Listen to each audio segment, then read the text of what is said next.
Welcome patrons. In full disclosure, I'm changing topics last minute because the video I aimed to do is taking kind of a lot longer than I thought, and while I thought about splitting it in half, I think it just ruined the flow of the subject, so let's dig into my pile of backup subjects that don't take too long to explain. Let's see here. No.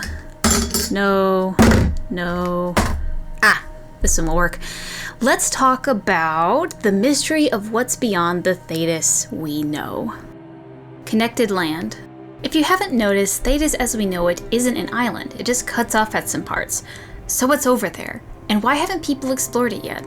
To the south. Beyond the Arbor and Kokari Wilds is said to be a vast frozen wasteland known as the Sunless Lands. While most of Thedas doesn't know much of it, it seems the Chasing do. They apparently are the ones to name it Sunless Lands and talk of a group of people they call the Agadi, which in the Chasing language means the exiles. It's suggested that these people were once chastened that splintered off into their own group out in the tundra, and the two do not really get along.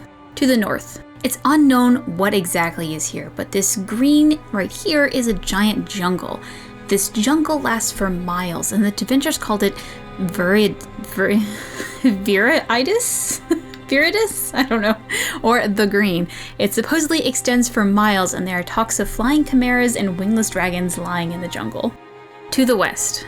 We don't have much on what lies beyond the Hunthorn Mountains, as the rocky peaks inhibit travel. There are talks that much of the west is just vast desert though. But Liliana tells us that if the hero of Ferelden is alive, they have gone west to lands that have never known a blight. Where this is or what it's like is unknown. The Balaric Islands. If you notice on the map, islands like Saharan and Parvalan are cut off. While there are rumors that there were once people other than the Qunari that lived there, the Qunari have since taken it over completely. As the Qunari do not let outsiders into their new homeland, the vast majority of Thedas do not have complete maps of the areas, although the Qunari probably do. But there are tales of other islands in this region.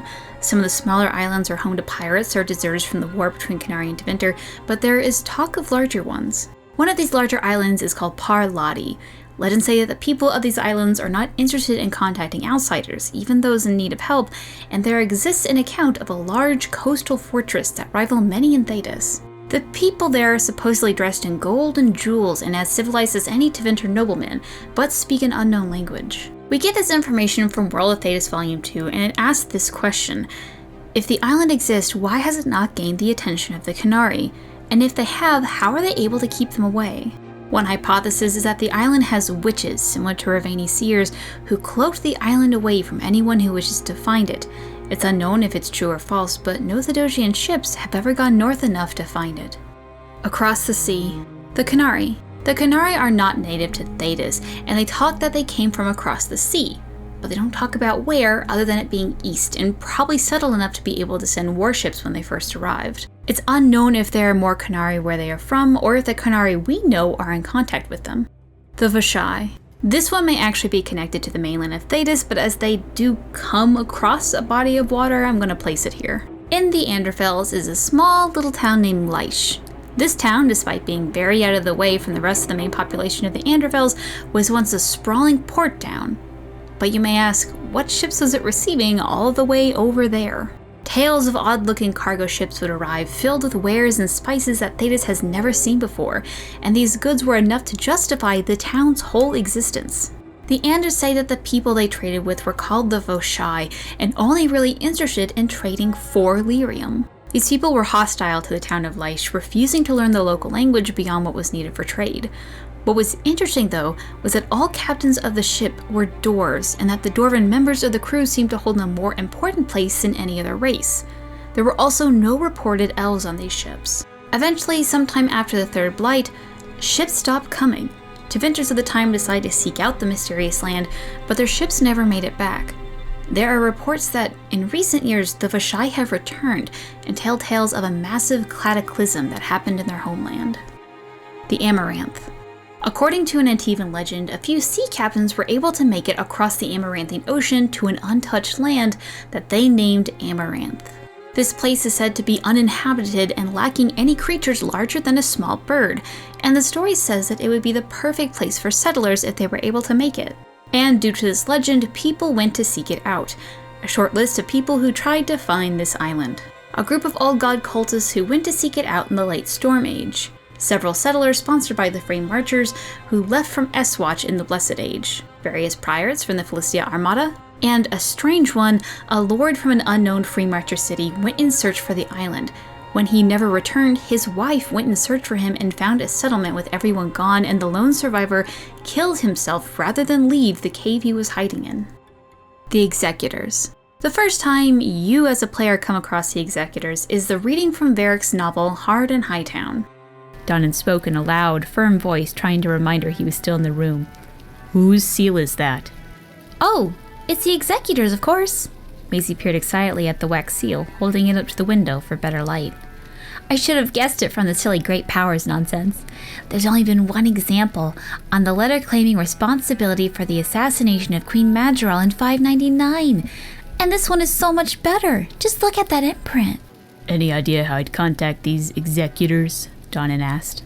"Oh, they're not real, of course. Everyone knows that." Now, Queen Madrigal was the Queen of Antiva at the end of the Exalted Age. She had become famous as she went out on a hunt and came back with 4 swords in her chest. Her death was so shocking to the people of Thedas, the Divine at the time actually named the next age the Steel Age in honor of that image. Many were questions, but there were no answers to her death. But as Varric describes in his novel, a letter was found claiming that a group called the Executors were responsible for her death. This fact has been debated in Thedas, with some believe it to be mere fantasy.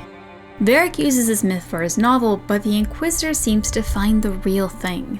In a war table mission, Liliana's agents start to notice strange chalk markings near Inquisition camps, and another agent says that they actually recognize the symbol from a ledger of a comtesse. There are various ways to go about the war table mission, and really the exact actions don't really matter, as you always get a few lines that are important.